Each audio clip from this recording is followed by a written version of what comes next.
And we are live on another edition of the K&K Sports Show.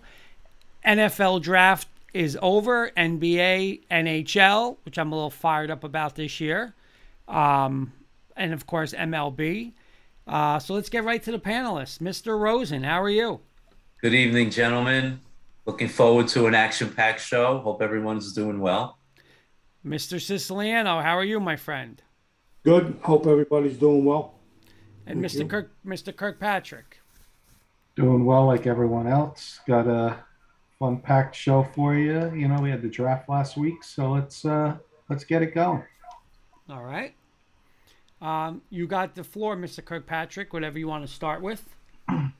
Well, draft was a success last week for many teams, and some teams they weren't. Some players there were a lot of shocks. So came up with a little NFL draft recap around the horn style for you guys.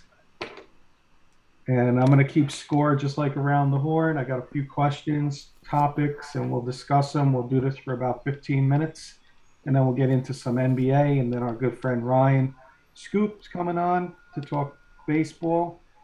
And then we got Joey Clams and a guest who will talk about hockey and our Bronco Mania. And Paul's got his segment later as well. Okay. So let's get the ball rolling, fellas. I got a little around Can he the horn. first comment from our good friend Keith Bregman? New York City team should be elated. Yes, Keith, we are. Great. So let's start. I'll do the order. I got it on my screen for the first question. Kurt, Sis, Paul. Kurt, which team came out biggest winners? Explain why in about 30 seconds, about a minute or less. I'm gonna go Eagles. Ryan's Eagles. Listen, AJ Brown, franchise receiver. They got the big D lineman from Georgia. Plus, they stole N'Kobe Dean in the third round. And listen, when you go from not being a favorite to I think the favorite now in the NFC East, I'm going Philadelphia Eagles. Just three fantastic players. I mean, two drafted, but with the trade, I'm going Eagles. I wish I could. I wish I could disagree with you, but I think they did it well there. So you did, yeah. That's a good one. Sis, who came out a winner in this draft? I think the Jets did fairly well. They plugged in some key personnel, and Beelan should be very happy. Agree. And Paul, how about you? Who's the winner in this draft? Well, the more things change, the more things stay the same. The Baltimore Ravens, once again, prove they may be the best drafting team. They are incredible. I mean, after the Eagles probably stole Jordan Davis from them, who do they turn around? They take Kyle Hamilton, falls right to them, and you know that they're going to be able to use him. And then what do? They get Kyle Lindenbaum at the very end of the first round. Many believe best center, and then only the Ravens can get David Ajabo and probably put him on redshirt him, quote unquote, for maybe most of the year. But then they're going to have one of the best players that was probably, if not injured, probably went in the top 15. So once again, they did a fantastic job. Awesome. You guys nailed it. I had the Ravens as my pick. I'm going to be nice to you guys. First round, you all got 3 points. So I'll Very keep a nice. score for each round, okay? Ding, So ding, ding. we'll go same order for this one. And then, because this is pretty much a part B to the first question. So I'm Kenny going to go Keith same is order. saying Jets, Baltimore, and Philly. So he took three of our teams. Absolutely. And now, you know what? I'll throw the audience in there as well. So audience is tied with everybody at 3 as well. So part B to this question, Kurt. Give me a team that was a loser in this draft.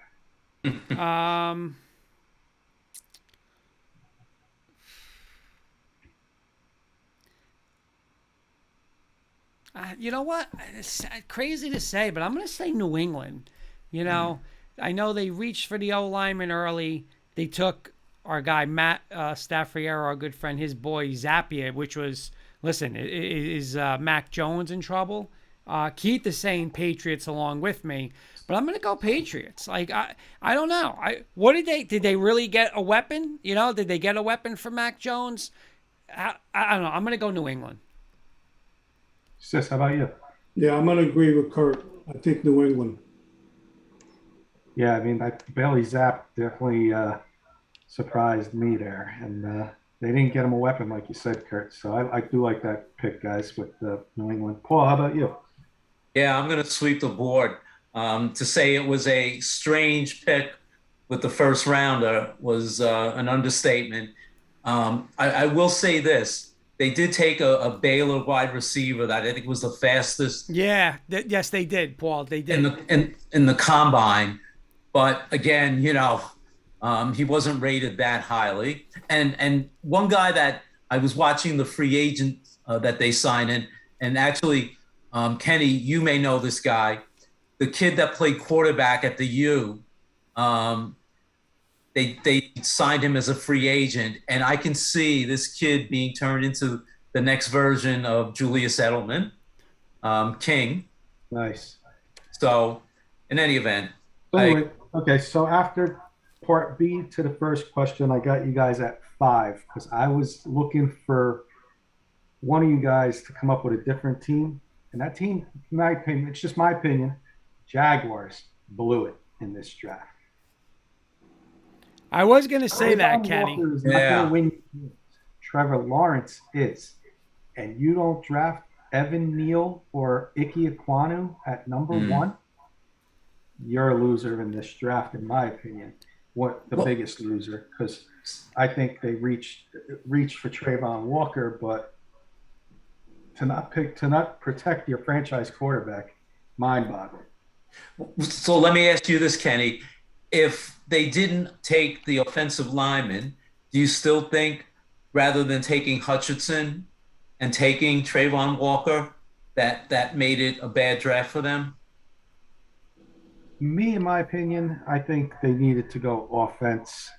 So if it was Hutchinson or Walker, I think it was a blown pick for them. I think they should have. You got to protect Trevor Lawrence. He's a franchise quarterback. People are comparing to Peyton Manning. And, you're not going to give him, a franchise, with a tackle to play along Trevor Lawrence for the next 10 years. Yeah, they got somebody on the left side, Cam Robinson, but to not get somebody in this draft when it was a heavy offensive line draft at the top, Neal, Ike Ekwonu, and you can even say Charles Cross, you could have picked any one of those 3 guys and, started your rebuild on the offense there with your franchise quarterback. Kenny, real quick from our good friend Henry Zimenoff. Did Denver deserve to get another A grade despite trading their first-round pick to Seattle to get Russell Wilson? Real quick. We'll talk Bronco Mania later, but Kenny, but you answer that real quick. I think they're going to go out and get a quarterback like a Nick Foles. You're talking about why they didn't draft a quarterback? No. He's saying, did Denver deserve to get another A grade despite not having their first-round pick? Oh. Yeah, I like the Bonito pick, yeah. I mean, just because you don't have a first-round pick, the drafts are won in the middle rounds, in my opinion. So you go get those guys that are going to plug in, and from what I read, the Broncos picked up all needs. They got a tight end. They got edge rusher, offense. Did they draft offensive linemen or no? Late. But they picked up positions that they needed depth. So, yeah, Okay. Smart draft, and we'll see. Again, it's on paper. We got to see it on the field before we really give the grades. Sis, guess who's chiming in? Oh, I'm sorry. They picked up that stud tight end from UCLA. Yeah, Sis was all over that. You texted me with that Yeah. one. You like that one. Sis, by the way, you're talking, Coach Breslin. What's up, guys? Great job by the Jets and Giants. Coach What's P, up, what's Coach? up? Hey, Coach. We're talking a little draft, Coach. I love to hear your insight. Keith is saying, as a Bronco fan, I wouldn't give them an A, maybe a B. Okay. Kurt, biggest surprise of the draft? Could be a player, it could be a team, it could be... My biggest surprise of the it could draft... be anything. Okay, my biggest surprise is finally, these teams got it right in the first round by not selecting these second and third and fourth rate quarterbacks early, right? We talked about it all year. Ritter and Carson Strong. You got to even get drafted, second round. We're going to pick them third round. All these guys. Malik Willis is going to go number 2, third round. Finally, they said, you know what? Listen, it's trending, right? It's trending. Why? If the Giants struggle this year, go out get Matt Ryan next year. Go get Carson Wentz. Go get Aaron Rodgers. That's the new thing. Go get a quarterback. Why waste your time with these guys that are never going to be stars? That's my biggest surprise. Finally that they did it, and I'm happy they did. Sis, What's the question? a biggest surprise of the draft. It could be That the somebody. Jaguars didn't take Neal from Alabama, and we got him. Keith is saying biggest surprise was the 9 trades in the first round. That's good. And Paul, how about you? Your biggest surprise? I agree with Kurt, but I'm not going to say the quarterbacks. Just to be different, I think Nakobe Dean falling all the way to the third round to the Eagles. I mean, they were talking about him maybe top 10, top 15, definitely going in the first round. And the fact that he fell not through the first round, through the second round, but almost completely into the middle of the third round. So I'm going to say Nakobe Dean. I like it. You guys are on point. I got you guys tied still. You all have to Kenny, can't hear you, Kenny. Yeah. including the audience, you're all tied. You guys are on point tonight. My biggest surprise goes to the biggest loser. Biggest surprise to me was Trayvon Walker getting drafted number 1. A couple months ago, he was maybe just outside the top 10, top 15. Then he moved up a little bit. And to go overall number 1, even though he was the overwhelming favorite on FanDuel to get picked number 1, I was still surprised. So that was my biggest surprise, would be Trayvon Walker going number 1 overall. So we don't, in honor of Joey Clams, he's not here tonight, or he'll be here later. He's going to talk a little hockey with us later. Paul, let's switch the order up here. Give me your overall thoughts on the New York Jets draft. They were your biggest surprise. Usually we're saying JETS, just end the season. I think we have to now say, let's begin the season. Let's start the season. They knocked it out of the park. I mean, this is as good a draft as probably the Jets have had maybe, since Joe Namath. And I mean, there's nothing you can complain about. I mean, even going down to the tight end, the kid was a Jets fan, Rucker from Ohio State, got drafted by them. I mean, to me, the steal of Jermaine Johnson, I love that guy. I had said that a number of weeks ago. I thought the guy was going to be a top 10 pick. So for them to come back in and get Jermaine Johnson was an absolute masterful job by Joe Douglas. And then to trade up with us and get Breece Hall. What more could you have wanted as a Jets fan? Very well said. Sis. He just stole my thunder. Breece Hall. Sorry, sis. No, that's fine. I'm not mad at you. Breece Hall is a steal. That kid's a great running back. So is the kid from Michigan State. Yep, Kenneth Walker. Yep. All right, Kurt, you're up. Coach Breslin saying that was a great pick, Johnson. The only thing, listen, and Sis and Paul are right. They hit home runs. They got 3 first-round talents, obviously. The only thing I would have done is, and you might think I'm crazy, not Sis. Sis ain't going to think, because Sis is going to agree with me. Instead of taking Wilson, I would have went with Sis's boy Williams.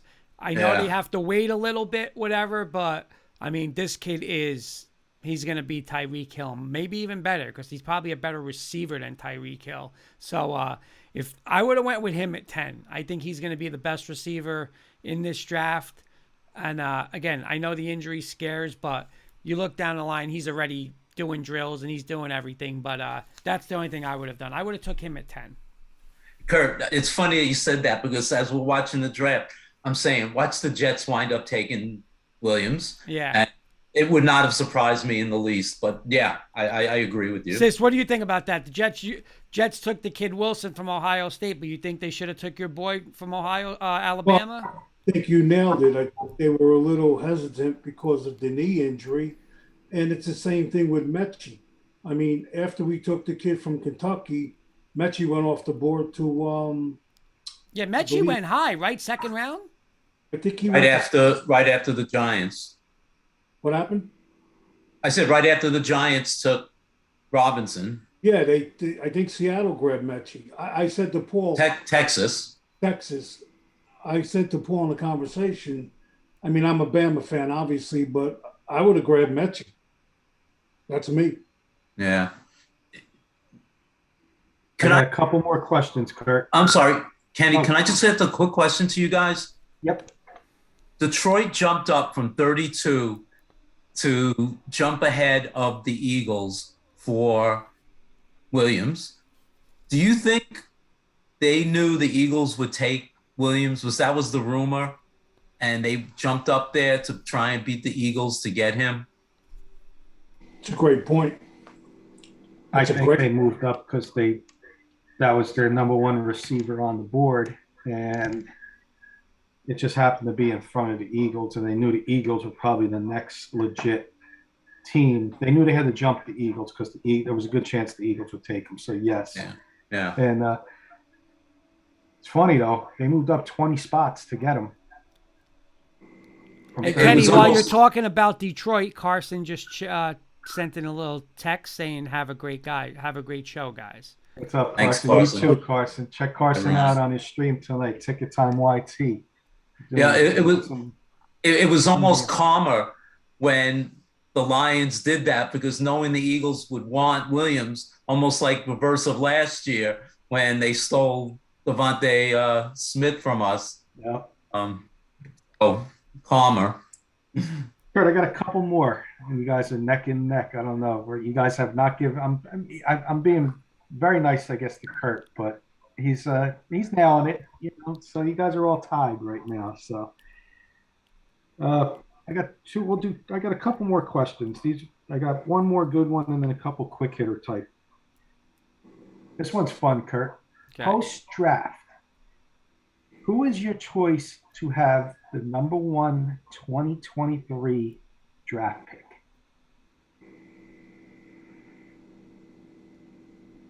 Texans.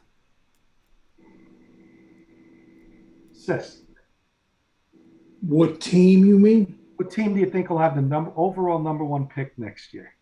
Detroit Lions. And Paul.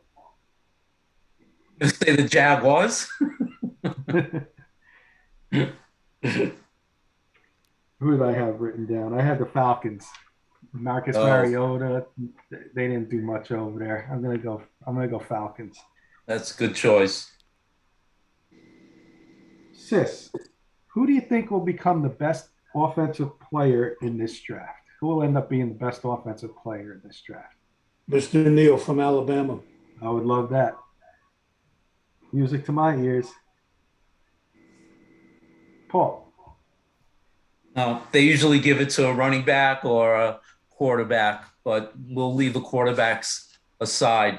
I'm gonna go. I'm gonna go Brees Hall. Kurt.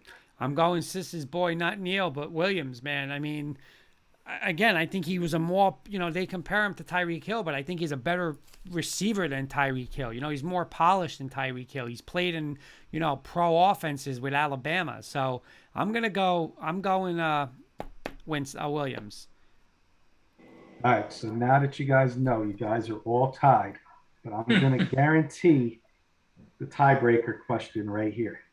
Okay, this is what it's going to come down to. Carson, if he's still listening, he said to us a couple weeks ago, the 2024 NFL draft is going to be held in Detroit, Michigan. So I'm making it a pact that we go, K&K Sports Show goes to Detroit, Michigan for the 2024 draft. I want to know, and I'm going to go Paul, Kurt, Sis, and then I'll answer. I want to know what jersey you're wearing to the NFL draft. This is definitely going to be a tiebreaker because you better come up with a good jersey. All right. It's got to be one of the two guys this year. I'm gonna put on my number 5 jersey, and I'm gonna wear my Kayvon Thibodeau jersey. Kurt, what are you wearing? I'm right. It just came in last Saturday. Actually last Friday. My blue number 3 Russell Wilson. And Sis. My blue Seton Hall pullover with my number 84 on the sleeve. I'm going to wear Phil Simms because he was the number 1 draft pick that made noise around the world. Nobody knew who he was. So I will represent Phil Simms at the draft. Nice. Final scores. Sis, can't touch you. You nailed it with your Seton Hall sweatshirt with the 84 on the side. I've seen it here. Love it. You won it. You won the competition, my friend, by 1 point over Paul, because you're wearing a Kayvon Thibodeau or Neal jersey. Kurt, you're wearing a Russell Wilson jersey. The only reason you lost, and that's not against the jersey, but the only reason He you wasn't lost, drafted? he wasn't drafted by the Broncos. Okay. So that's the only reason you lost. So Sis, Guys, you real are the quick. winner. Sis. Congratulations, says Eddie Murphy, saying good evening, everybody. And then he's saying, I don't know if you guys seen this, but a group of people went to the draft and each one had a different Ryan saw that Fitzpatrick today. I jersey did from see that. every team he was on. LOL. That was funny. Can I stop Yeah, you for so- 1 second, Kenny? Paul, I got to tell you this. What is going on in Florida, man? I'm watching this Miami game. They're in a semifinal of the conference. There's nobody there. What Yeah. the hell? Like, why would like people with the Miami Heat and Riley? I mean, if this was the Garden, you'd have people outside. There's nobody I know. at this game. It's crazy. You know, sports down here. It's so provincial because you have so many people from different parts of the country True. come down.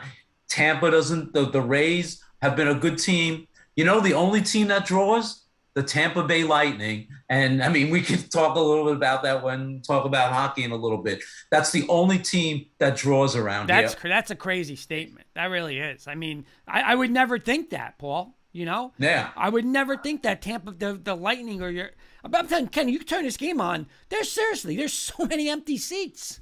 Yeah. It's not. Yeah, Because it's you get just super- it's a unbelievable. playoff series. Baseball's like that.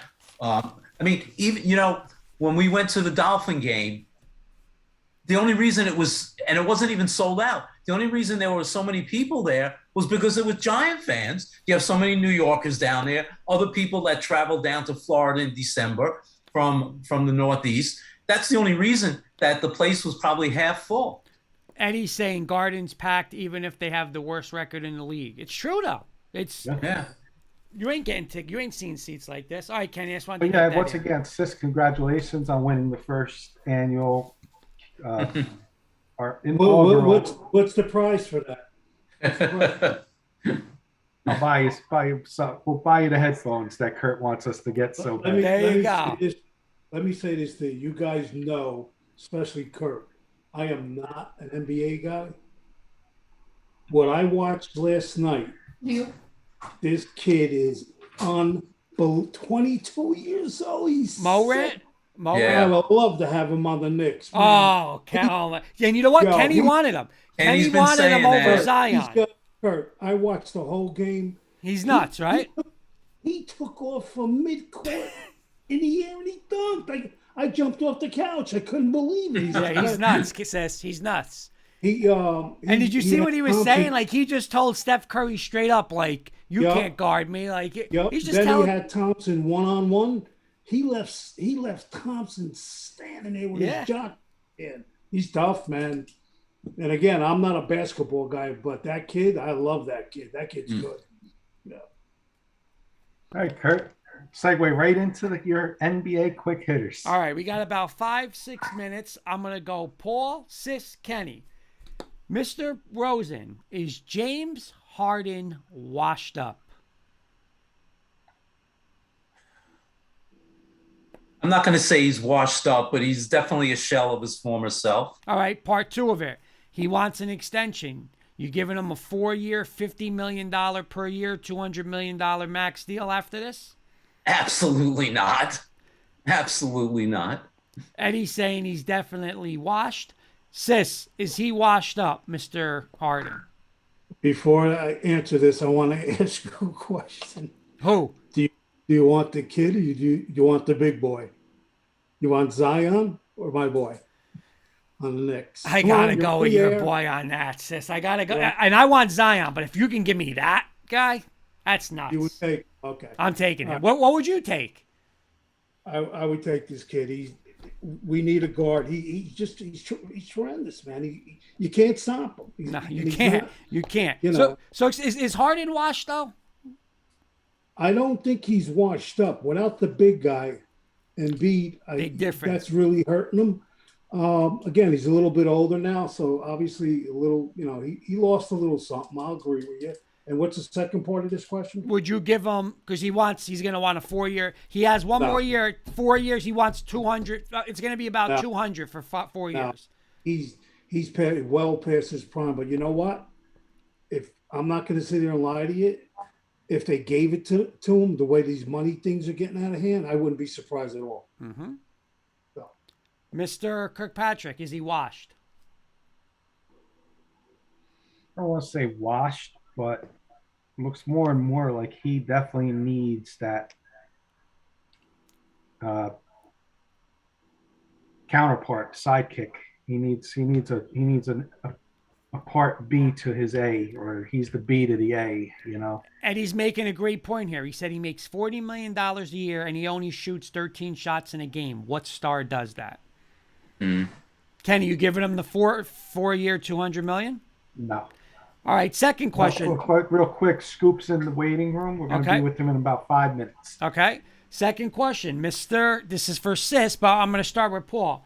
Is Ja Morant, Paul, a top 5 player in the NBA right now? He's not a top 5. He's a top 3 player. Sis, top 5 player in the league? I'm going to say he's top 2, and I'm going to make a statement. I know nobody on this panel is going to agree with me. He's better than Steph Curry. Sis, that's And not a ridiculous statement. Sis. And I think the kid Curry is tremendous. But again, you hear the way I'm bragging about this kid. What I seen last night, I couldn't stop talking about it. Sis, I'll tell you this right now. If you took a panel of a bunch of people, and it's Right. not even about who's better, if you said, would you rather have Curry or Morant, I think people would take Morant right now. I think you're right. Yeah. Kenny, what do you think? Top 5 in the league right now? Yeah, and that top 5 is easily top 3, pushing 2 for sure. I'd say top 3. I will say this, and I'll pat myself on the back. I said Morant was better than Zion. You did. You You absolutely did. did. Yeah, Kenny. Told me he could guard this kid one-on-one. You did, Kenny. I give you credit for that in that Yeah. draft. Kenny told me he can guard this kid Oh, one-on-one. Kenny's can guard him? Yeah. Yeah. Defense, baby, defense. All Wins 3 of us championships. couldn't guard him. Eddie's saying I think Philly will pay him because they don't want to look like the team who lost the trade. Good point. My next one, there's rumors. First off, the Lakers are in. I mean, listen, the Knicks look like world beaters compared to what the Lakers are going to go through. And there's rumors now that Phil Jackson is going to be in a big time decision maker on who the next head coach is. He's not going to coach, but he's going to decide who it is. Obviously, we know LeBron James and him do not like each other. So my question, Paul, will LeBron James be a Laker next season? That's a very good question. I'm going to say no. I'm going to Sis. say he's going to opt out. Who's up? Me? No, Sis, is LeBron a Sis. Laker next year? I agree with Paul. No. Kenny, I'm going to say yes. It's Hollywood. I'm going to say yes. okay. Let's do a quick speed round. I got 3. Quick yes or no. Would you hire Mark Jackson as your head coach, Paul? Yes. Sis, would you hire Mark Jackson? Definitely not. Kenny, going to say no. All right. Paul, right now, one team, if you had to pick, who wins it all?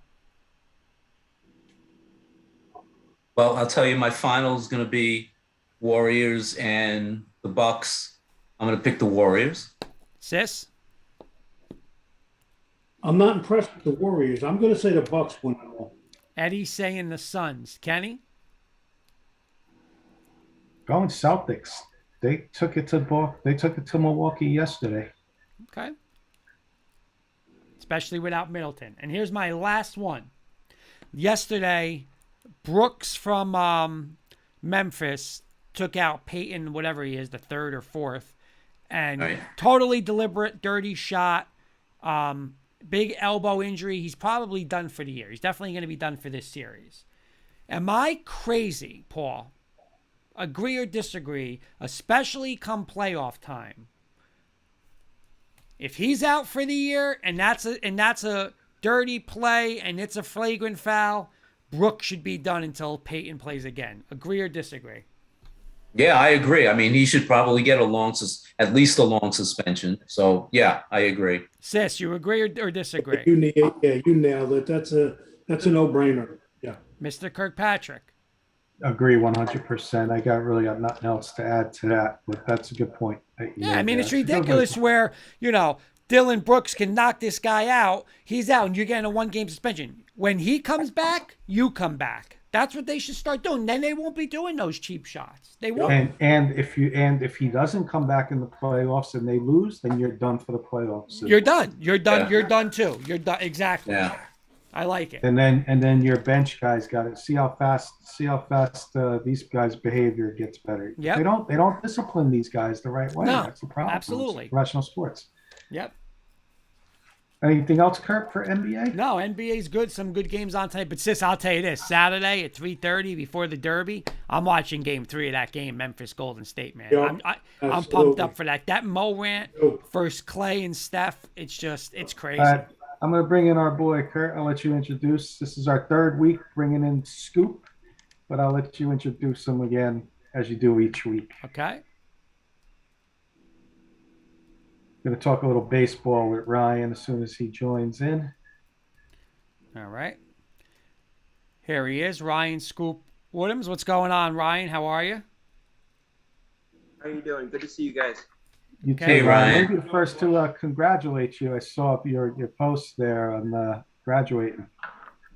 I greatly appreciate that. Thank you, Kenny. Yeah, congratulations. From guys. all of us, congratulations. Yeah. Thank you all very much. I very much appreciate that. Mm-hmm. Now you're in the real world. Welcome to the real world.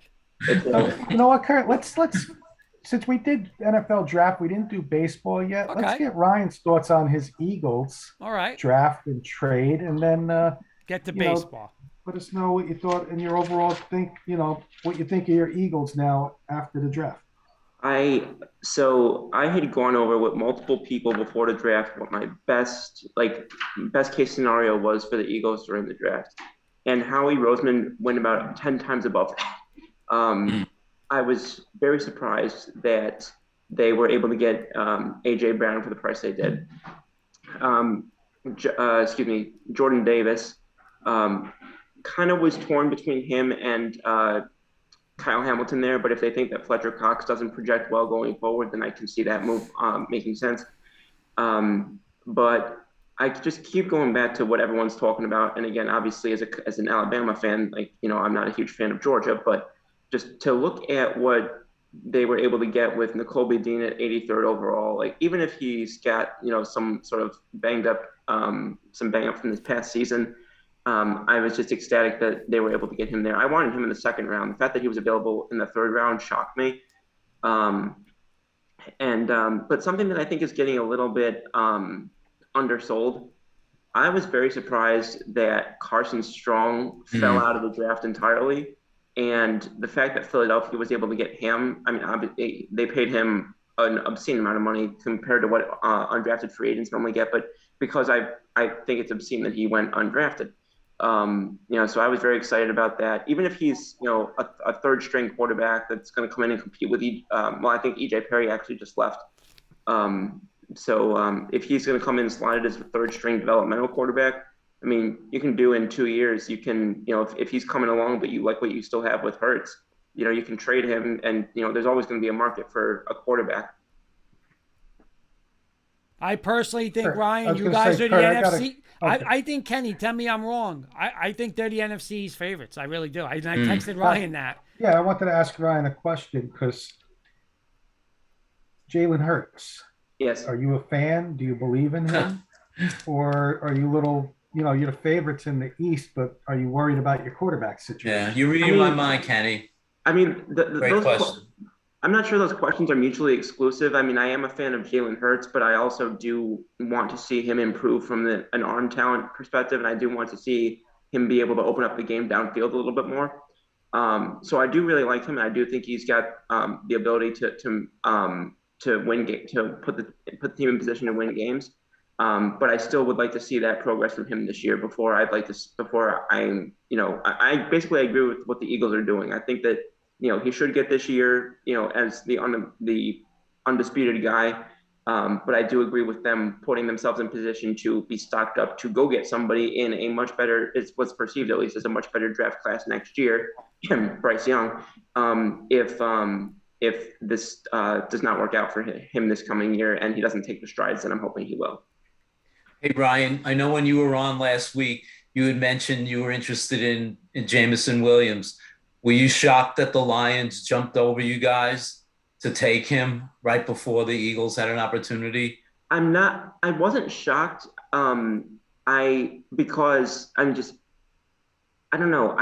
When they hired Brad Holmes, and then Dan Campbell, who I absolutely love, I thought that immediately said, oh, this is going to be a different Detroit Lions team going forward. I think we saw it last year. I think sometimes it gets understated. There was a time where I think they were 0-6 and 0-7, but half of those games they easily could have won. Yeah, they did.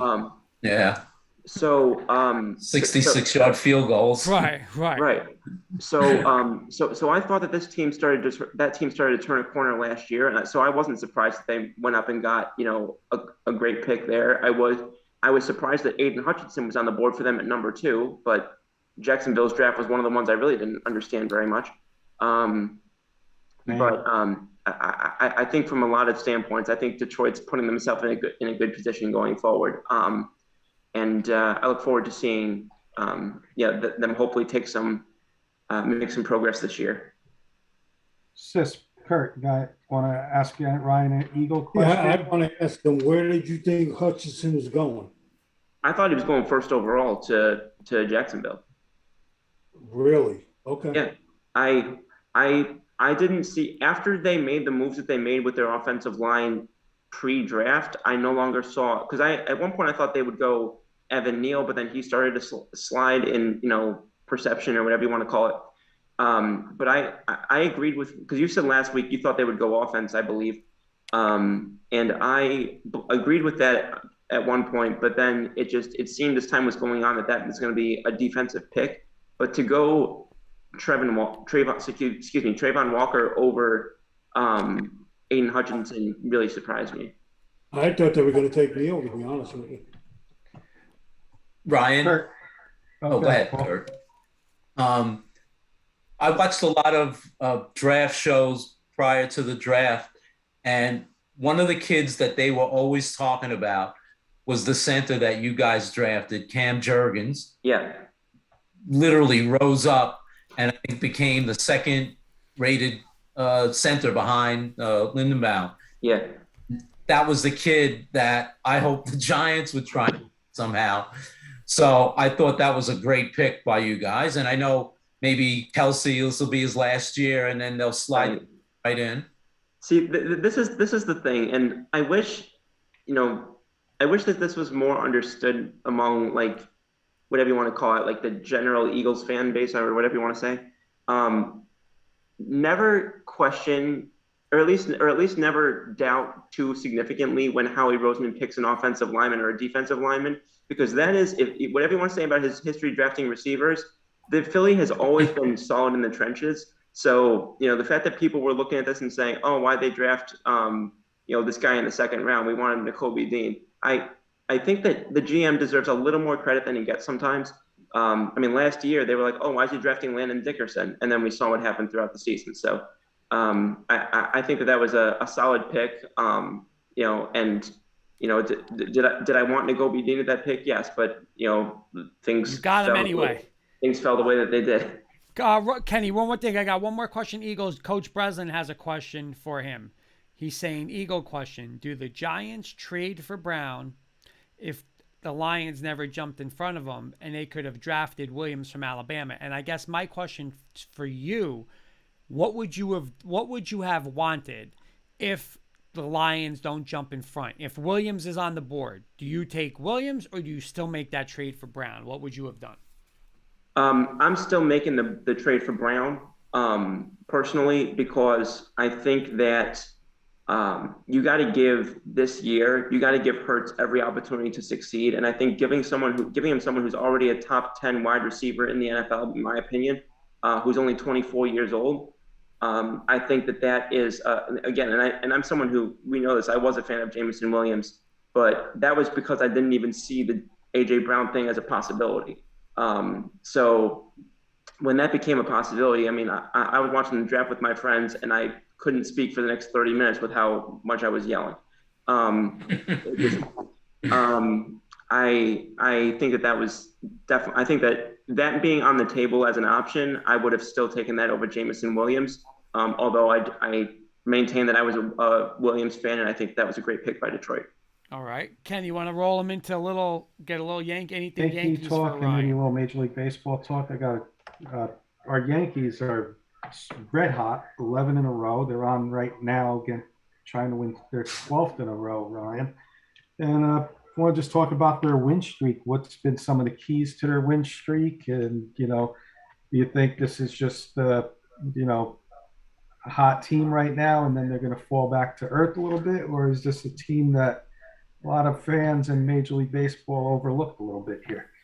I mean, I think people read way too much into their starting the season out 6-6. I mean, I was saying in, I think, the first episode that I was on, that there were players, I remember Joey Gallo was one that I mentioned, but there were multiple players that I just thought they were just hitting the ball in a way where they were just getting unlucky. I hate to use a buzzword like that, but it's just what it was. And it just seemed like it was going to, and the pitching was never the problem. The question was, would the offense, you know, start scoring more than 3 runs a game and give the pitching a chance to actually, you know, get credit for their work. So then you see, you know, Aaron Judge has been on a tear recently after he started off slow. I don't know where the heck IKF's bat came from. He's been, I looked the other day, he was our qualifying leader in batting average. I'm not a big batting average fan, but there is something to be said for that after people thought that he'd be dead weight on offense.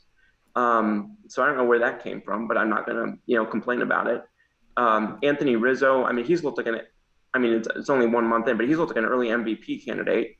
And that's what I think it is. I think that there's a lot of pieces that just got off to a slow start. And I think that they just started to, I don't think that they're going to maintain, like I said about the Mets a couple of weeks ago, I don't think that they're going to maintain, you know, the pace that they've been on for the last 2 weeks.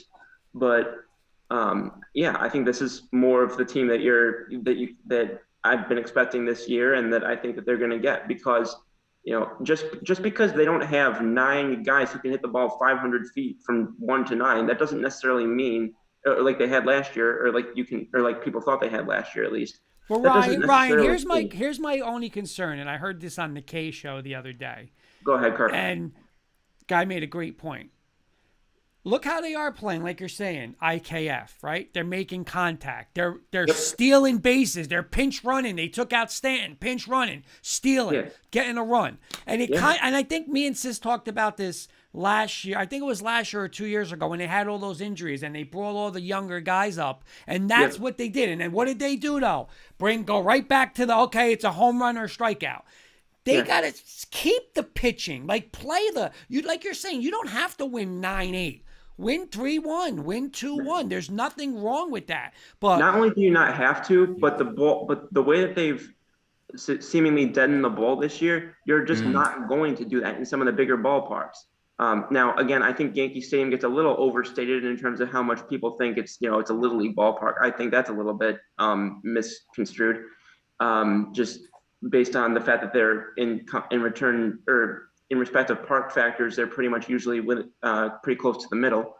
That being said, I think that this year, unless the ball changes, which I don't see how it would, unless that happens, I think that it's very likely that this is how they'll continue to have to win. Is being able to win the 3-1 games, being able to win the 4-2 games. And like you said, the other day when I saw them stealing bases, I mean, I'm not a Marwin Gonzalez fan, but when I saw what he did the other day on the base paths, I was just like, this is what I've been wanting to see. Yeah, and you know what? Because Sis says it all the time. It's boring watching them, right, Sis? Like when you watch it, it's just strikeout, strikeout, strikeout. Now they're more exciting. But the whole key, Cashman. See, this is on Cashman, Kenny. Now, Cashman, when you obviously there's a way before the trade deadline. Don't get the big eyes and like IKF is fine. Like we don't need a shortstop that's going to hit 40 home runs. If he's on the market, don't worry about him. Get another speed guy. Get another contact guy. That's why I was one of the people. Boone went to sorry. I think Boone. Excuse me. I think Boone went to a clinic. Yeah, you know what? Boone looks looking good now. Managing different. Yeah, he's managing a whole different. If I can just interject, and I know we're talking about the Yankees, but what you guys have just been talking about, that's what Buck has interjected to the way the Mets are playing. Exactly what you're saying. Yep. They're not hitting home runs, but they're hitting with 2 strikes. They're hitting with 2 outs. They're stealing bases. They're moving runners up, bunting when they need to with pitching. So, yeah, I mean, like Ryan just said, there's somewhat of a dead ball this year, but both teams are doing what they need to do to win games, whether it's 3-1, 2-1, or, a shutout. They don't need the home run. And you know what, though, Ryan? Like, we always say this on the show, too. Like, this is different than postseason, right? This is what postseason's – that's what you have to do in the postseason. You got to pitch. You got to scrap for a run. And, you can't just do it. You can't just be like, through 162 games, we're going to do this, and now all of a sudden change. Like, it's not going to happen. It's not going to happen.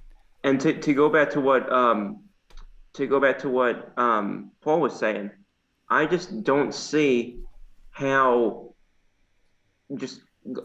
over the next few months, let's say now this is really projecting far. We're talking like 6 months from now, but let's say, they finish the season strong. Let's say that they go well into the playoffs. If you're going up against a team like the New York Mets in October, getting to the finals there, I'm not comfortable banking on home runs against the top 2 of Jacob deGrom and Max Scherzer.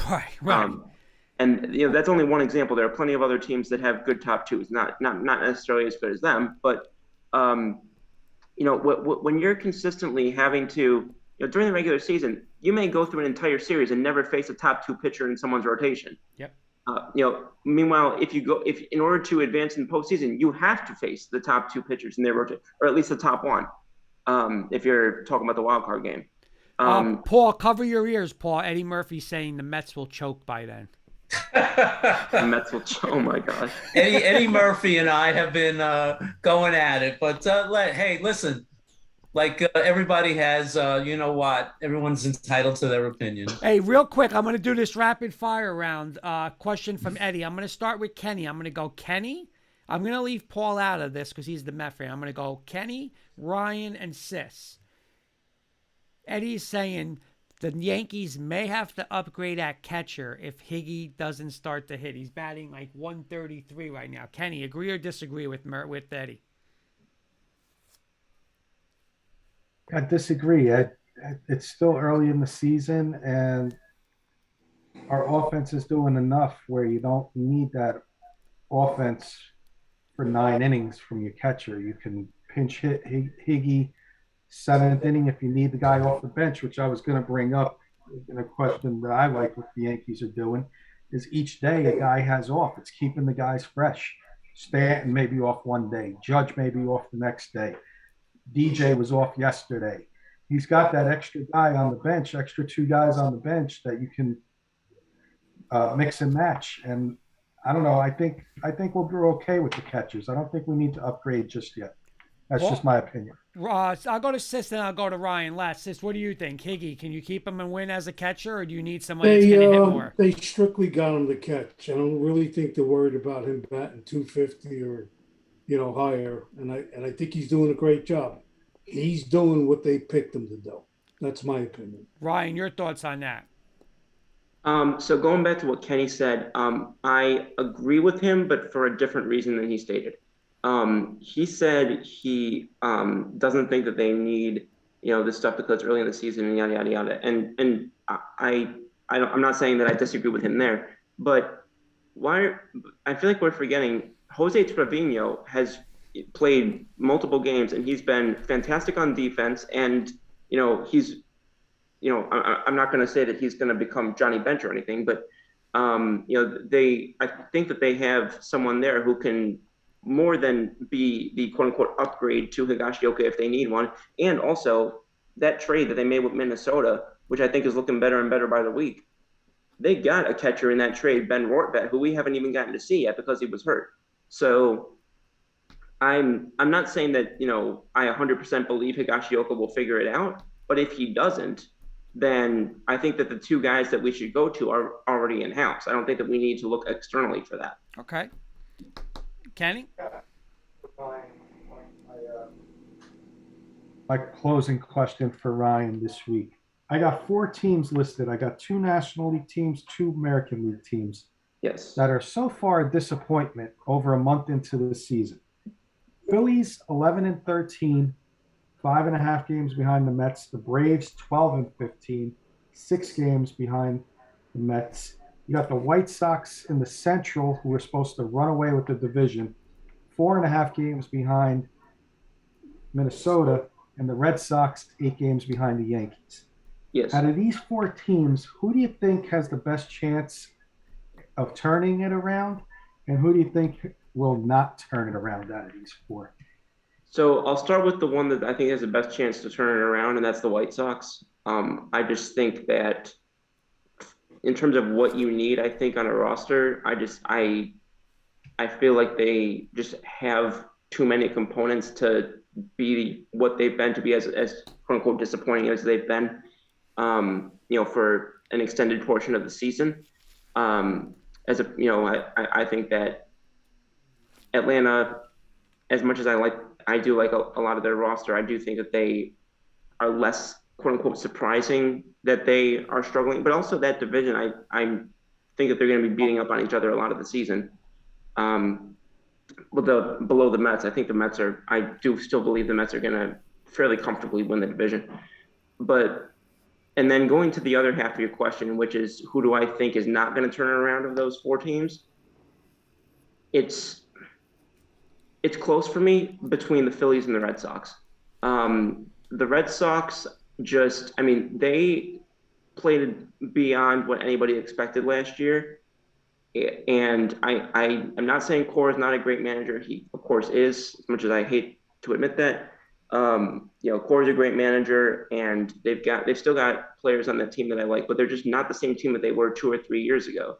Losing Benintendi, losing Betts, losing Erod, losing, Chris Sale not being the same pitcher he was, the bullpen not being what it once was, and for being a liability for quite a bit now. I've said multiple times when we're playing Boston, we're behind in the 5th or 6th inning. Oh, we'll get to their bullpen because they just haven't had what they had a couple of years ago when it was being led by Kimbrel. So I think it'd be between those 2 teams, Phillies and Boston. But if I had to guess, I would say I'm a little more, or rather a little less confident in the ability to turn it around for the Phillies, just because Boston did look like a formidable team as recently at the end of last year, whereas Philly did not. Great job, Ryan. Anybody else want anything for Ryan? Can I give Ryan a fun question? Absolutely. Well, I look forward to this one. So Ryan, not only do we talk sports, we also entertainment sometimes, and it's a lot of fun once in a while. I don't know if you've heard the show when we do things like that. So you're greeting the Philadelphia Eagle rookies. They're coming to Philadelphia, and you're the one to meet and greet them. Mm-hmm. Give you 5 songs, Philadelphia songs, quote unquote. And I want you to pick one of them. And that song I want you to sing to the rookies as you're greeting them. So the first song is Ain't No Stopping Us Now Philadelphia Freedom, Eye of the Tiger, You Make My Dreams, and the last one but not least is the theme from Rocky, Gonna Fly Now. I love that, but I'll tell you this: you actually named a song that was the first one that came to my mind, Uh-huh. which was Philadelphia Freedom. And Uh-huh. the reason why I picked that one is because when I first went to the link, and I've been to the link probably 6 or 7 times. When I first went to the link and I first got there, that was the first song that I played, and I was like 10 years old. That's a special memory. So I would have to go with Philadelphia Freedom for that one. All right, sing it. Be a rolling stone, you know. If the cause was right, I'd leave to find the answer on the road. I used to be a heart beating for someone, but the times have changed. Pretty damn good, Ryan. Pretty damn good, man. Better than us. I'll tell you that. Better than, I don't know, Sis would give you a battle. That. Great job. You gotta You're getting a respect sitting that. ovation, Mr. Ryan. Excellent. Sis, your turn is going to come up soon. Yeah. I don't sing. Ryan, thank you again for another awesome segment. We will Excellent. definitely catch up Thanks for during the coming week. on, Ryan. I'm working on Thank you so something much. fun. I think I'll have maybe for next week. So I'll be in touch with you. It's related to baseball, so I'm working on something and bring that in for you next week. You'll be part of that part of the show. Fantastic. Looking forward to it. Keep in touch. Gonna fly now, flying high now, fly high. Okay. Okay, we got to mute Paul. Yeah. Okay. I know. Ryan, you have a great night. We'll catch You guys up. have a with you nice next job. week. Thank so you, much. Ryan. Great job. Thank you. Thank you. Awesome job. Take care. All right. That was There I goes. thought he was gonna collapse. When He I did a told- great job. He stepped right Excellent. up on that. Really, Stepped right really up on good. that. Awesome. Coach Breslin is saying Sis will perform the solo. Solo, you can't hear it. I would love to see on air Coach Breslin and Coach Siciliano in a duet. You know, you got dueling pianos, Yeah. dueling lounge singers. Because this on one piano, Coach Breslin on the other piano. You have to get me a piano if you want me to do that. Kurt, thanks. We got Joey Clams is in the waiting room. We'll be with him in a little bit. I just Okay. want to let him know I see him there. Why don't we do a little Bronco Mania, and then Paul's got a nice little giant segment related, I think, to the draft for us. So I'll be quick with the why don't Bronco. we do this, Kurt? I got a little something for you, but Okay. you want to talk about your draft real quick, and then I got a little 5-minute thing for you. Yeah, listen, I love the draft. I mean, again, we had to be realistic. We traded our number 1 and our number 2 for a franchise quarterback, which we've needed for 6 years. So I listen, I could care less if it was 3 first-round picks. I didn't care. We had to get him. We got him. That's our number 1 pick. Now, to get Nick Bonito in the second round at 64, it's something we need, right? Bradley Chubb, we're not 100% sure on. Gregory, I like the addition. He was a little banged up, though, so he still has a history. Listen, he's not the most, he's a talented guy, but listen, he can go off the edge tomorrow. So to get a little insurance with that. Tight end, obviously, from UCLA. Sis just texted me that night. He said, you guys got yourself a stud. I like it. I know he's not that much of a blocker, but hey, what are we really going to need him for right now? We need him to get down the seam, help out help out, right, Sis? Help out our offense. I think he's going to do Open a it great up. job. Yep. Open it up for Jerry Judy. That's it. There you go, baby. And Judy would look good looked good in practice. The kid that I like, and I know a lot of people, they were saying like, he's not a top 300 player like on the draft list, so why would you draft him? It's a kid named Montrell Washington. If you have a chance, YouTube this kid. He went to Samford. He went to Penn State and he transferred out and he went to Samford. And if you just watch what he did versus Florida, he's a kick returner and he's like a gadget guy. Put him in the backfield, put him in the receiver. But Kenny, this kid is electric. We do not have a punt returner. This kid should be our punt returner, kickoff returner from day one. And I'm pumped up about this class. Awesome. So now that the draft is over, you just announced the guys you all got. You got Russell Wilson. I was reading something the other day. There was 12 Broncos that remained, 12 players that were Broncos last year that are still free agents after the draft. That's down to 11 because Bryce Callahan just signed. We'll do this quick, Kurt. I'm going to play this game where you are the GM. Would you bring back this guy? Could you bring back this guy? Meaning, do you have enough money to bring him back? Does it make sense? And your final, if you were the GM, will they bring him back in your opinion? Okay. First guy I got listed for you, Kurt, is Kyle Fuller, cornerback. Absolutely not. He was a bust last year, and they're not going there. They're going to go younger at corner. So no, they will definitely not bring him back. And I'm testing you. I'm testing you as a Bronco fan too, because I haven't heard of some of these guys. So okay, this is going to be good for you. Kenny Young, linebacker. You know what? Kenny Young did a great job. They traded from they got a trade a fourth round. They traded a fourth round pick, I believe, from the Rams, which was a little eye opening. The kid was good. He got hurt. I would take him back because their 1 weak spot is middle linebacker. The problem is he's probably going to want a little more money. But listen, if I could fit him in under the cap, I would take him because that's their 1 weak spot. I don't know if they would because they're saying he wants a little more than what Denver wants to give him. Okay, next guy on the list, Alexander Johnson, linebacker. Alexander Johnson is a great, 2-down linebacker, right? He can't cover at all. So, and that's what you're going to need in the NFL this year. They basically chose Josie Jewell over Alexander Johnson. It was probably going to be one of the two because they're almost the same player. They're both two. Josie Jewell really can't cover that much either. But I'm going to say no. I think he'll go somewhere else. He's a good player. I mean, he was probably the leading tackler the past 2 years on the team, but I just think they want to go younger and a little more speedier at the linebacker job. Okay, got a couple more here. Natrez Patrick, if I'm saying that correctly, linebacker. No. I'm going to be honest with you. I'm not even 100% sure. I think that was like a late addition, so I'm going to go no. Okay. Shamar Stephen, defensive lineman. He came over from a trade from Minnesota. That was one of Peyton's boys from Minnesota. I don't know. I wouldn't, but you have that connection to Peyton. If it's going to be something on the cheap, I could see them doing it, but I wouldn't. Okay. We got an offensive lineman, Bobby Massey.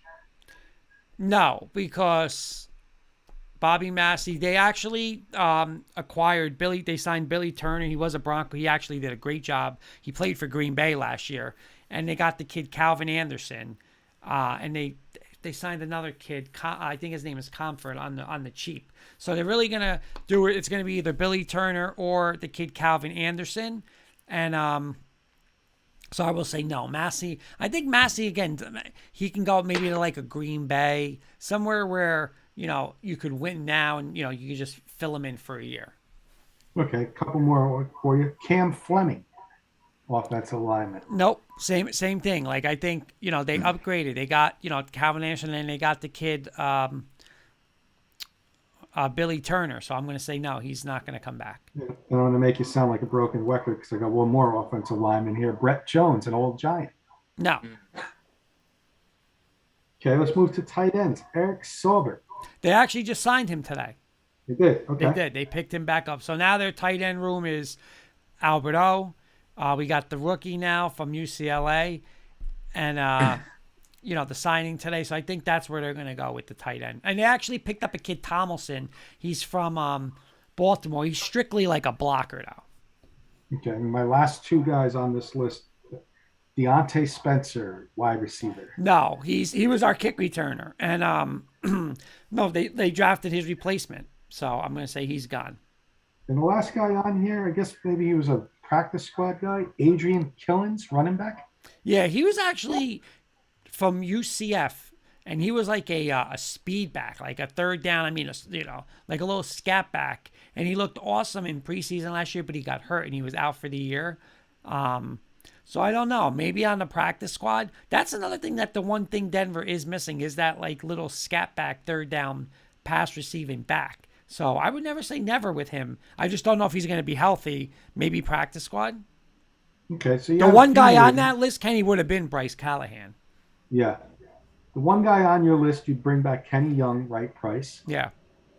Some maybes.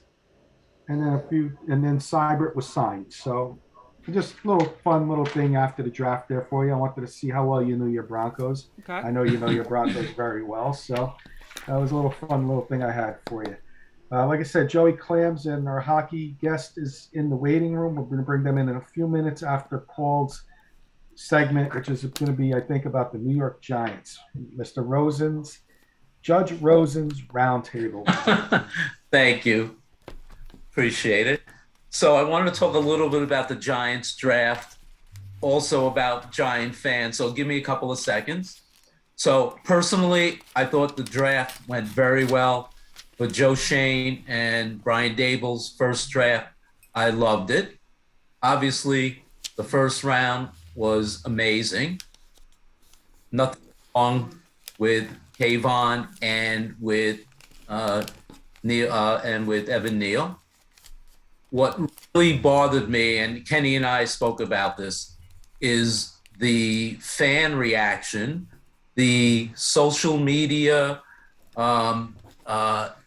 reaction, the viciousness of the way the fans reacted on the second and third day, that you would think they had no idea what they were doing.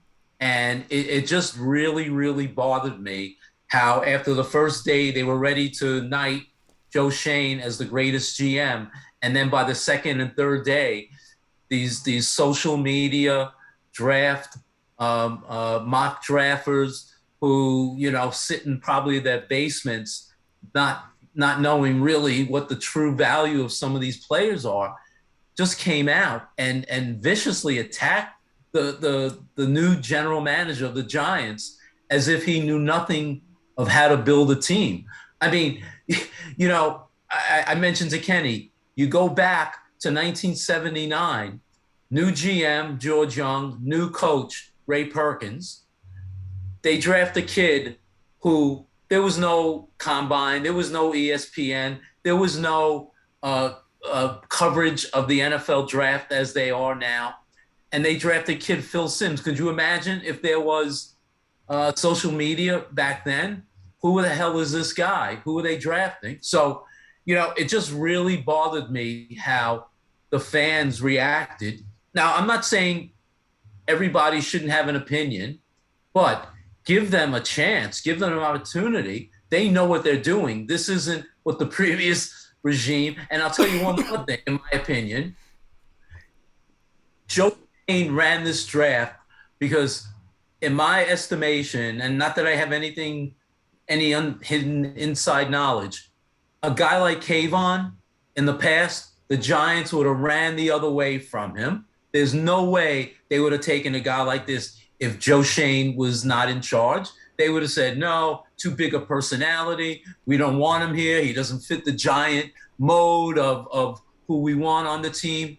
There's no way. So to me, he ran this draft the way they want to.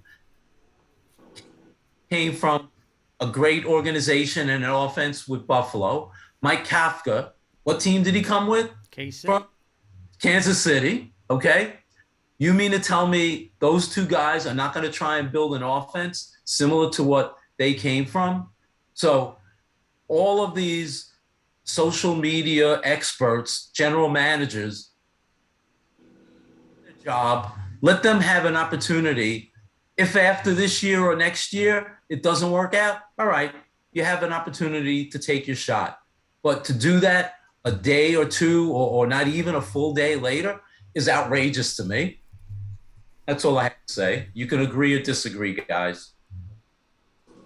Yeah, Kenny. Well said, Paul. Well, real quick, Kenny, real quick. Let me read two of Eddie's comments. I don't know most of the Giants picks besides the first two, but I ended up watching YouTube videos I like to pick. Then he's saying, would you Giant fans on the panel have... Well, actually, no, I'll read this question. Answer Paul's question first, you insist, and then I'll read Eddie's next question. No, like Paul said, him and I were talking, and we're on Facebook groups, Giants groups, and, you know, to mock a pick, it's just, and I talked, yeah, Mechie Mechie healthy would have been picked probably before this Kentucky kid. but I think the injury pushed him back on some teams' radar, especially a team like the Giants who need to get it right.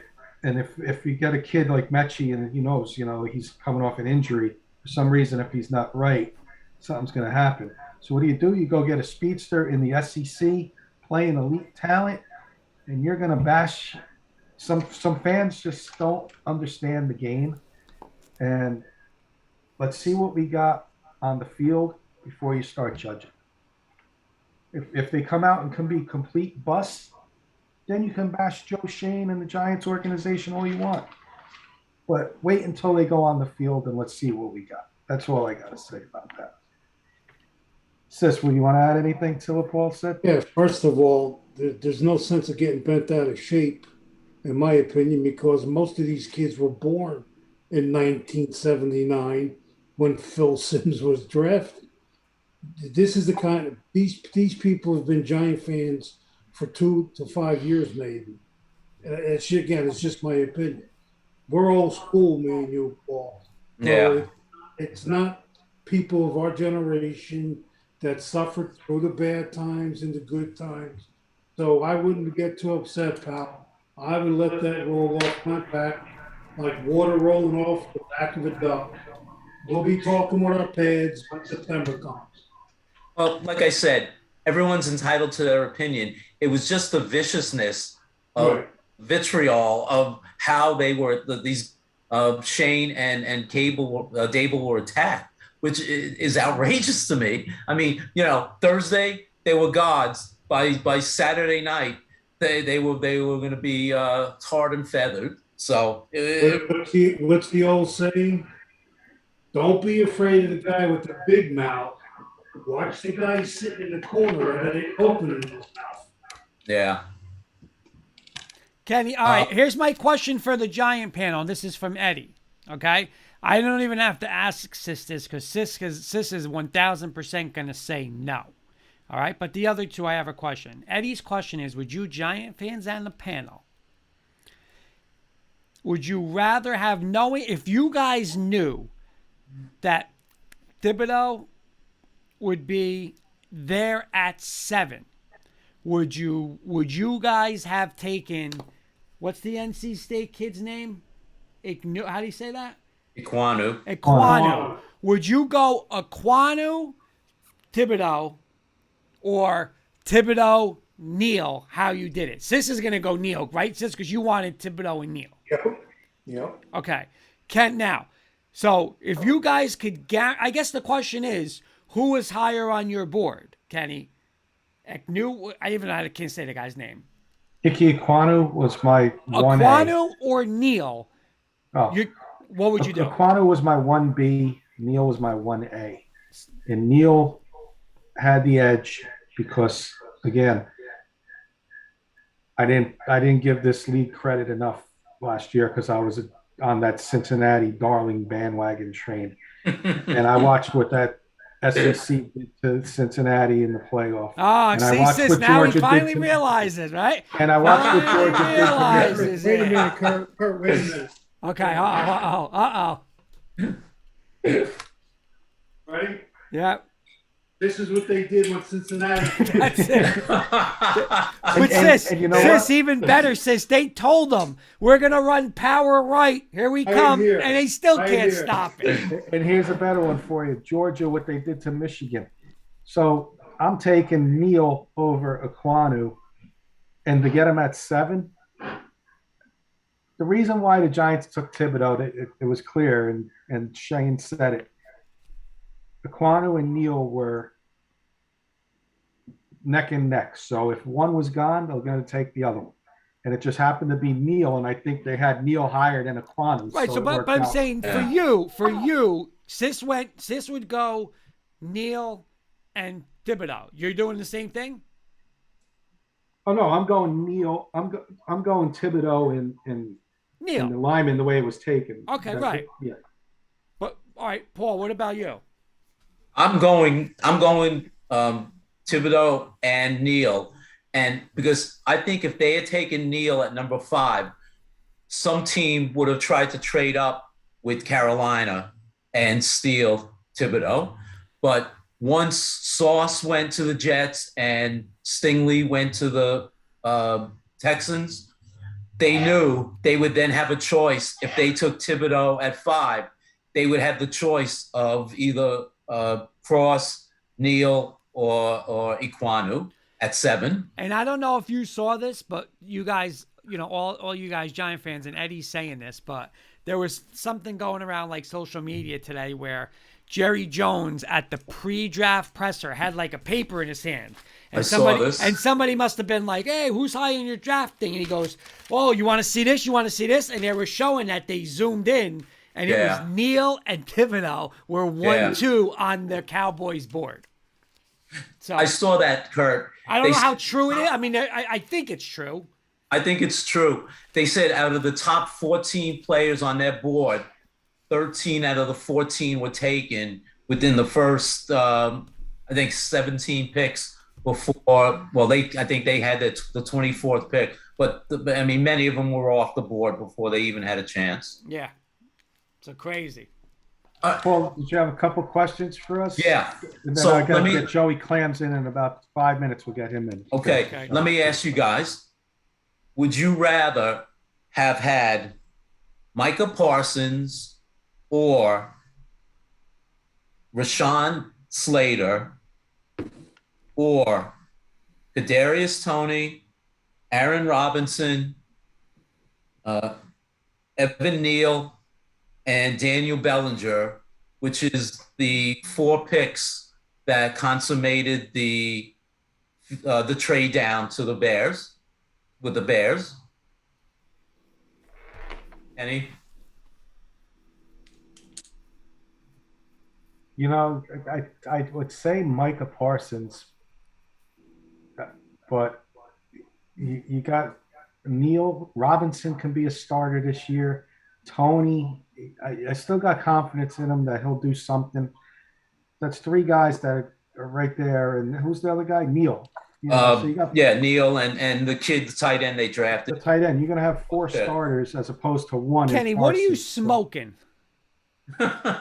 4 starters over 1. I don't care if Neal, there's 9. You see Micah Parsons? He might be the best football defensive player in football. He's nuts. That guy's insane. I'm not saying he's not. He's awesome. Tony's terrible. Tony is terrible, thanks to Gettleman, but we got 3 Waste of guys. money. We That's still a got waste. Neal and Thibodeau, and so I'll take that. I'll take that over Parsons. I will. Sis? I'm happy what we got. Okay. I am too. I don't know if you've heard, Joe Shane has basically cleared house of a lot of the Giant pro personnel and college scouting. Have you heard about that? What do you think, A little Oh. bit. guys? Not at all. I heard a little bit about it, Paul. Yeah, I mean, he cleared out 4 of the top Giant pro personnel and college scouts. I think it's about time, in all honesty. I think he's putting his stamp on the organization. Absolutely. He came in the middle of the draft season, basically in January. So I think he had no choice but to keep these guys. But now that the draft is over, it's his way or the highway. And I think it was a good decision by them. Yep. My last question. I know Kurt and I were texting. International series, and the Giants and the Broncos are both going to London this year. The Broncos play the Jags on October 30th, and the Giants play the Packers on October 9th. If you could go, would you go to that game? Yeah, absolutely. Sis? No. No way. No? No. I will tell you, in 2007, the Giants played the Dolphins the very first London game, and I went to the game. This is the helmet that I got from the Very nice. it was a great experience, I have to say. Wembley Stadium, the old soccer stadium, and it was fantastic. And I think if I had the opportunity, I would go back there. It's a great city. London was wonderful, and to see them play a team there. Kurt, would you go to see if you could go to that game? I would say no. I honestly, I'd rather go see another game in Denver if I had to pick. Okay, fair enough. Those are my questions, guys. Thank you. Awesome job, Thank you. Paul. Awesome Thank job. you. Kurt, I think we're going to talk a little hockey. And we Okay. got our guy Joey Clams and a special guest. I will let you do the introduction. Okay. There's Joey There's Joey fixing his hair. fixing his hair. Joe, you know what? I'm going to give you the honor, Joe, because we always introduce you. I want you to introduce our hockey expert for tonight, Mr. Joey Clams. Hello, gang. How's it going? Hey, bud? Rudy, take it to the zoo. Take it to the That's right. So, He yeah, missed our Joe, Philadelphia you have the segment. introduction zoo. I tonight, got Joe. the shirt. Take the sticks, leave the cannolis. My son-in-law had that made up. That's It's beautiful. it's Oh, a dear that's friend great. of mine. It's a dear friend of mine, Rudy, and Welcome to he's the a show. Yeah. he's a chef. He worked in a lot of top restaurants, and he was also a caretaker at a couple of funeral parlors too. Yeah, we did a little of everything. That's First we feed him and then we buried him. And Paulie Rosen. He's a good friend. And that literally He happened. went to high school with Johnny Franco at Lafayette High School. He's good friends Oh, with no Johnny kidding. Franco for all those Met fans out there. And Benny D. Funny Stefano. boy. Yeah, Awesome. Yeah. so. good guys, So- good guys. So go ahead, Kurt. You So started Rudy, off with him. so definitely I'll be honest with you. We're not the biggest hockey guys, but I'm a little more invested this year because I put a couple wagers in, and I'll tell you Yeah, this: I couldn't be happier than 9:45 with the start from the Avalanche last night. I'll just say that was right. wild. That was wild. Avalanche. Everything's Wait, going to Kurt, go through the Avalanche if Kurt, you want to before- win this cup. Before we start, I think Joey's wearing a Rangers shirt. I think we got to talk about the local. Yeah, let's start with that. Ranger We'll start game, with man. that, Rudy. Last night, Rangers. I mean, the game. Kenny said the game went for 8 hours last night, but Right. tremendous game one. What's your thoughts on last night? Did the Rangers blow? Is this going to hurt them now to give up the home ice? And who do you like coming out of that series in the end? I still think it's a coin toss. I mean, you got a veteran team, and you have a fast young team who likes to hit. What happened last night was they got outcoached. So the first period they came out hitting great, and had a 2-goal lead, and then the experience. We talk about that all the time about the experience. Having that experience in the playoffs. And when they came out in the second period, they started doing a lot of looping, a lot of crisscrossing. And a lot of defensemen were out of position, and they would put on 25 shots on net. When you do that and you have those lanes open, Sidney Crosby's going to just feed off that. And that's what he did last night. And they made it a tied game. And the gas tank was half full by the time that happened.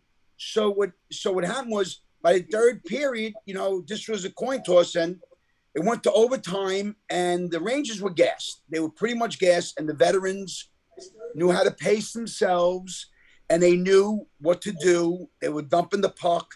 They were putting more shots on net. And the veteran team, the wiser team, won last night. They got out coached. And that's what happened. What do you like? Who do you like coming out of that now? Depending on, if both goalies are hurt for Pittsburgh. which right now, DeSmith and Jari is definitely out. I mean, I still like the Rangers not because I'm a Ranger fan. I think the Rangers have more depth, but the Rangers are still a young team. So on the back end, especially their third line, Nemeth being on the third line with a rookie is not a good matchup. They got Braun, and they never made it. They got Braun as a seventh defenseman who's not lacing them up. And Braun should be with Nemeth. They played about 6 games together, played great. Nemeth is always in the penalty box. But a guy like, what I like about Braun, he's a more stay-home guy. And Schneider is able to pinch more, come up more.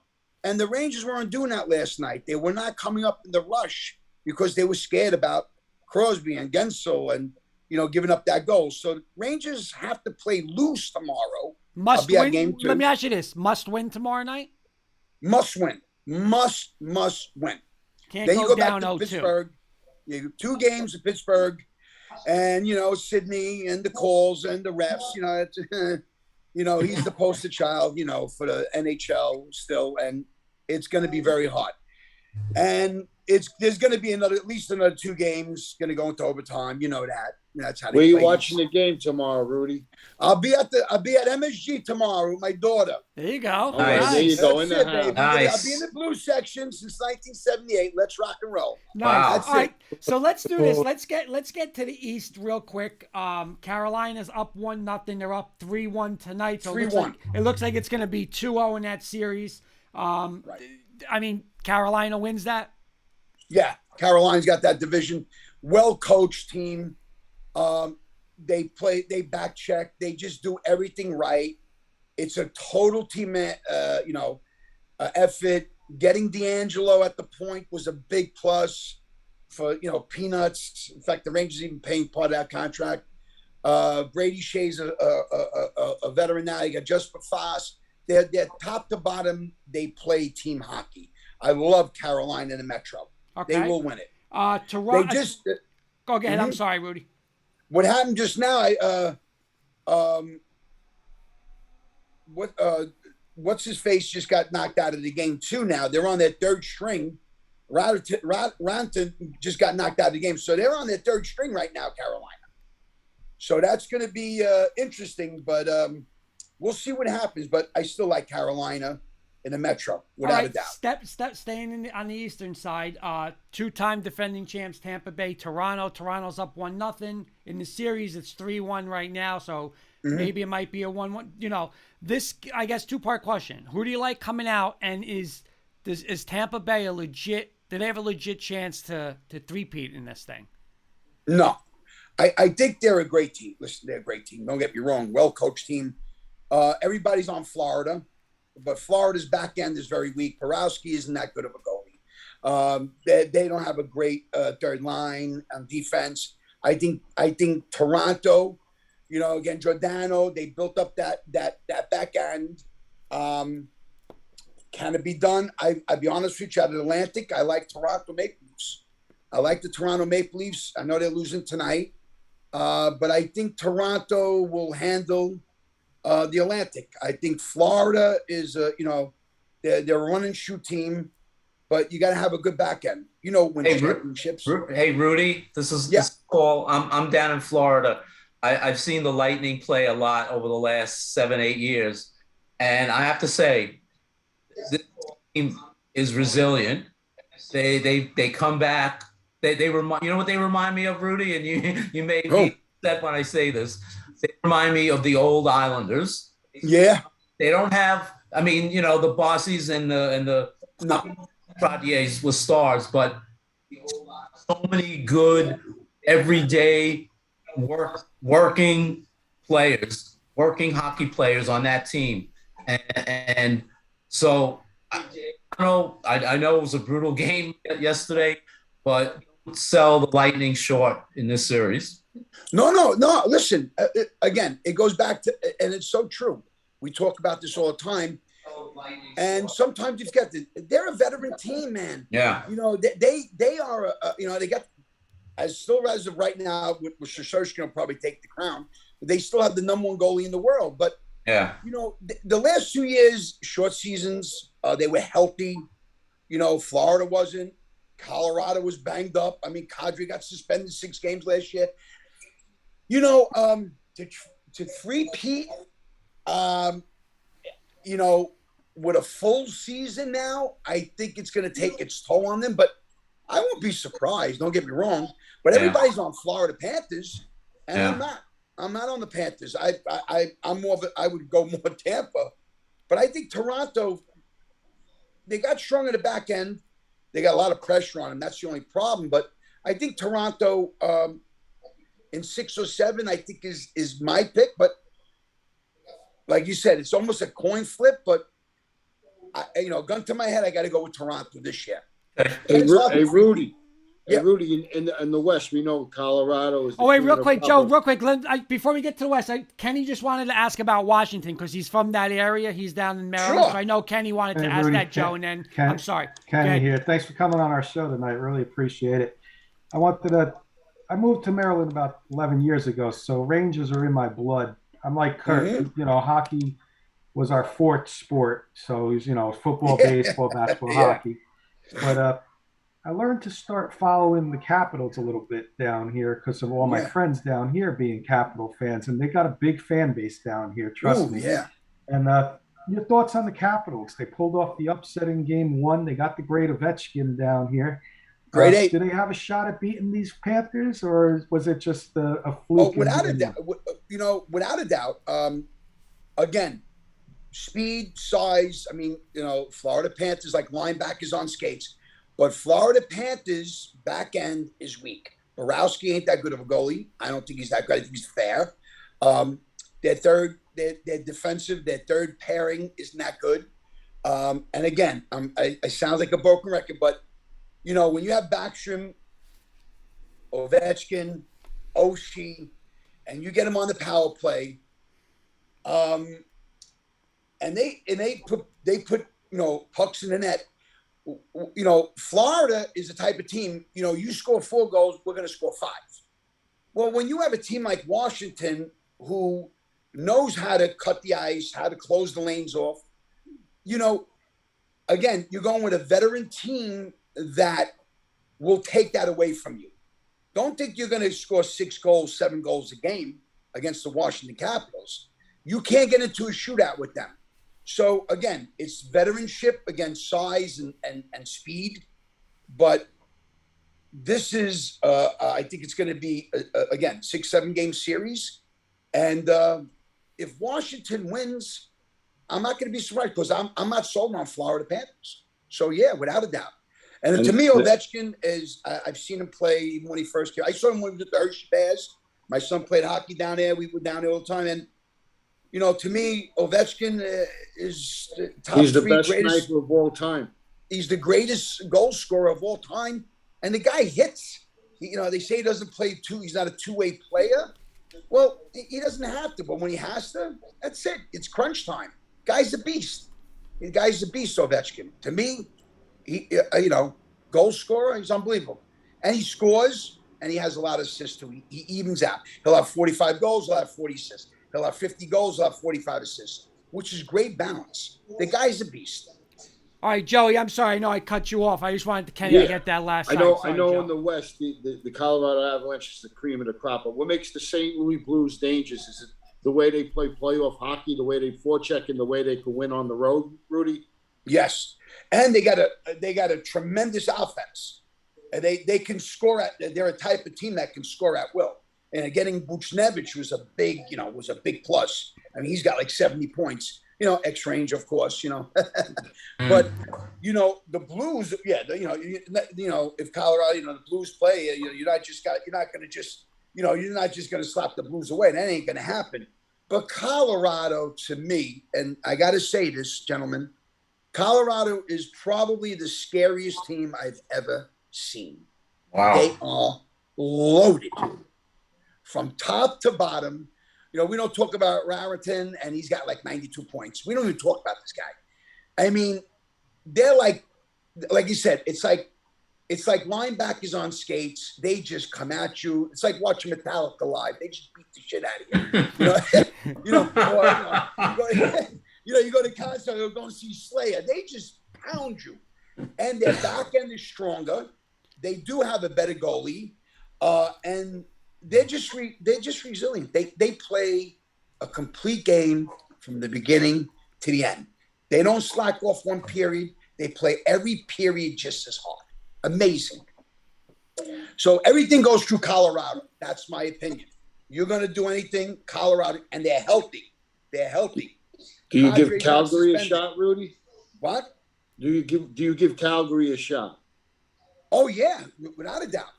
Like I said, Calgary, Calgary is my Pacific team. The Flames in the Pacific, great, well-balanced team.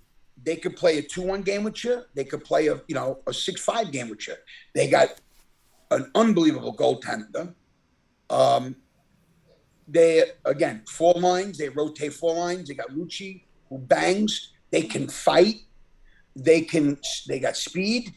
And they play the blue line tremendous. I mean, they're a hard team to penetrate. They're my team in the Pacific, without a doubt.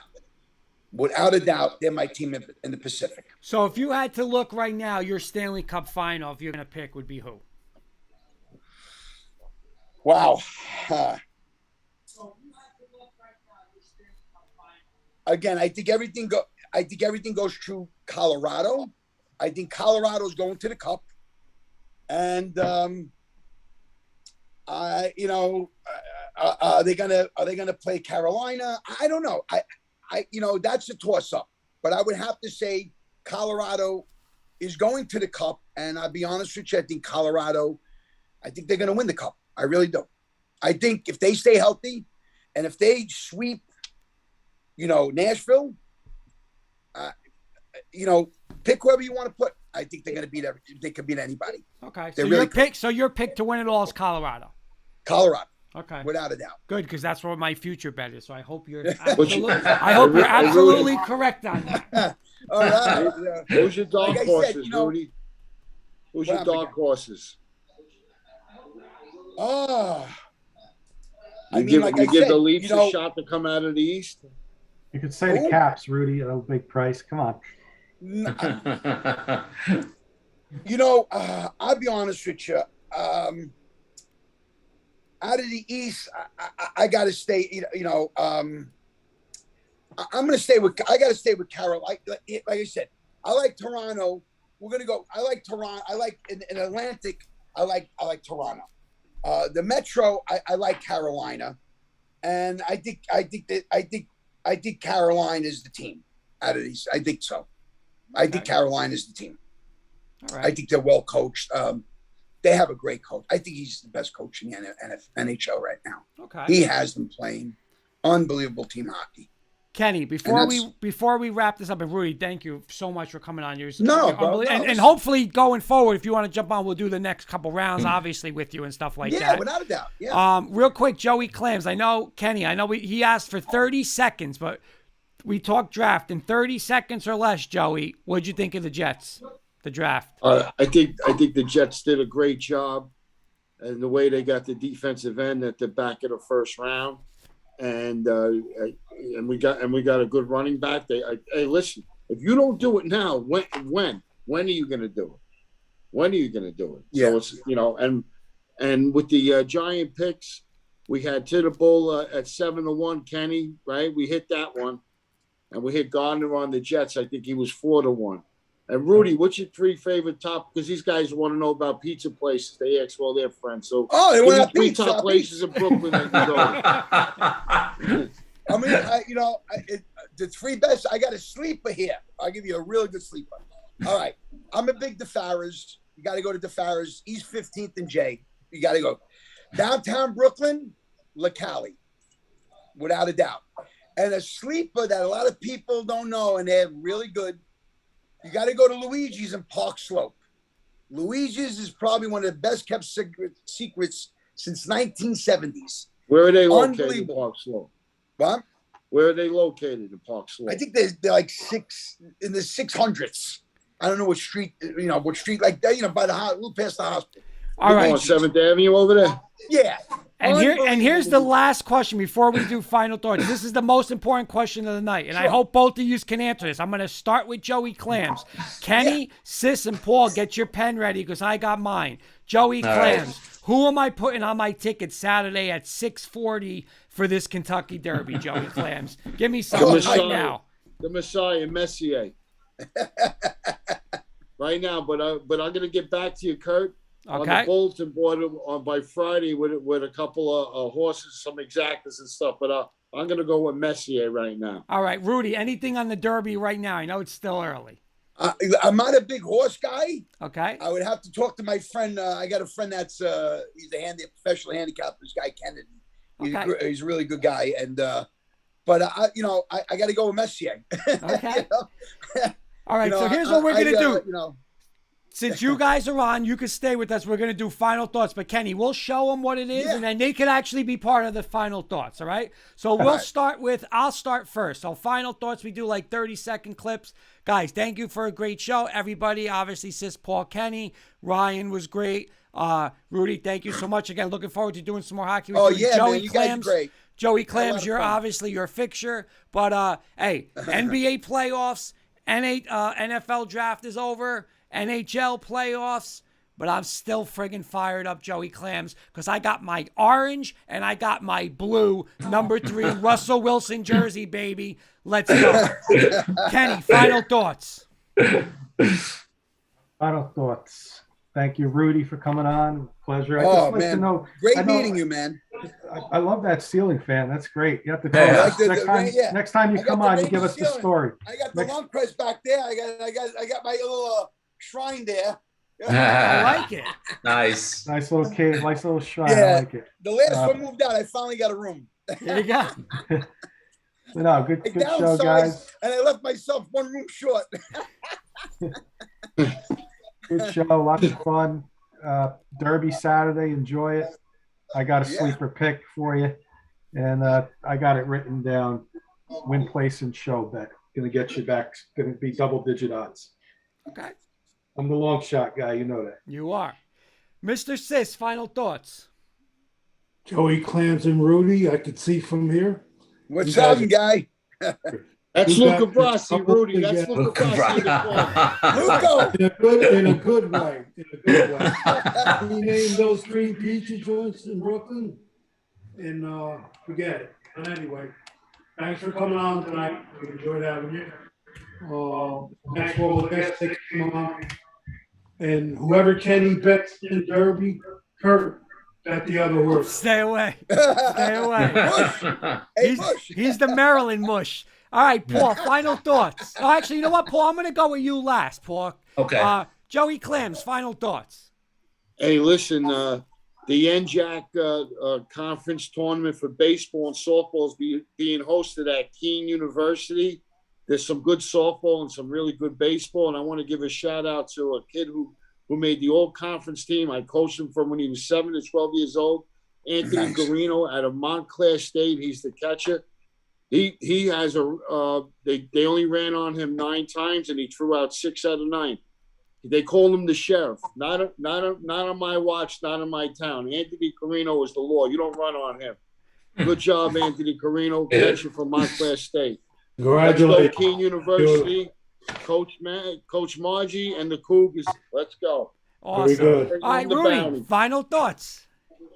We're going to final thoughts about hockey. I'm going to do hockey, all right, because I'm in hockey mode right now. You know, I know a lot of football too, and my final thoughts is the gravy train goes through Colorado, boys. Colorado Avalanche, and I'm a big Ranger fan. But I think the Colorado Avalanche is a very unique team. And I think everything goes through the Colorado Avalanche this year. I think they're the team to beat, and I think they're going to win the cup. And to all those people out there, got to watch hockey playoffs because it's the greatest sport in the world. There is nothing better in this world than hockey playoffs. And that's my final thoughts. Okay. And, peace, love, and to everyone in health and happiness, man. It's a great time of year now because you have basketball playoffs, you got hockey, baseball. It's a great time, and let's enjoy because now we're out of this COVID shit. Yep. Thank God, and we can go to a game now. So that's my final thoughts. And don't forget, and if you want a good square pizza, all right, you either go to Da Vinci's or L&B in Brooklyn. We gotta make a tour. He's giving us all these pizza places. Yeah, I got plenty. I could talk Jersey, and I could talk Florida. I got a place in Florida too. I got some good places. There you go, Paul. To all you guys out there, Paul's in Florida. Where's Paul located? I'm in Florida in Port Charlotte on the West Coast. On the West Coast. About 2 hours south of Tampa. All right. I'm in the East Coast. I'm in Boca. I got a place in Boca, so I go back and forth. I'm a snowflake. They call me a snowflake. That's the perfect name to call me, a snowflake. Oh, you're a snowflake. I said, what'd you call me? If you're ever on the East Coast, Yeah, a where? pizza joint, Tucci's, downtown Boca. Phenomenal. Tucci's? Tucci's. All right. The best pizza place I found down here is a place in Tampa called Eddie and Sam's. All right. They supposedly bring the water down from New York. Okay. But, Right. you know, as I'm sure you've realized, Ryan, they think down here Pizza Hut is a good pizza. I tell you, on the East Coast, all kidding aside, if you guys go down the East Coast, I'll be honest with you, from Miami, well, I'm not hanging out in Miami, but from, Hollywood and Fort Lauderdale up to West Palm, best stretch of pizza, of restaurants, probably on the whole Eastern Coast. I mean, Florida is up there now, man. Great food. I Hey, agree. Rudy, we got to make an Atlantic City trip to the Bugatti. Remember the Atlantic City trips we made? Forget about it. Oh, Don't say that word to Kenny. Kenny's ears just perked up. He heard Borgata, Casino, Atlantic Borgata City. Casino. So, all right, Paul. Final thoughts. You're on the clock. Final thoughts. Yeah, Paul. Great show, guys. Thank you, Joey Clams. Thank you, Rudy. Rudy, Thank you. I thought Stan Fischler knew more about hockey than any person I ever met, but you're right up there, man. Thank you so much. Sure. Thank you so much. Great job, guys. There's my pick. Thank you so much. Hey, one more thing. A shout out to Rockland Bakery. Okay, there it is. And the salesman, Mikey Guarino. If you need hands of hots and Italian bread and good. Look for Mike Guarino from Rockland Bakery. He'll deliver right to your house. Nice. And look, White Abario, 10-1, the 15 horse. When you see him 2-1 on the line, Joey Clams threw a few big ones on him. A little Throw him pizza out, money. sis. Throw him out, sis. He just Googled that. You just Google. All right, boys. Have a good night. Thank you guys for coming on. We'll see you.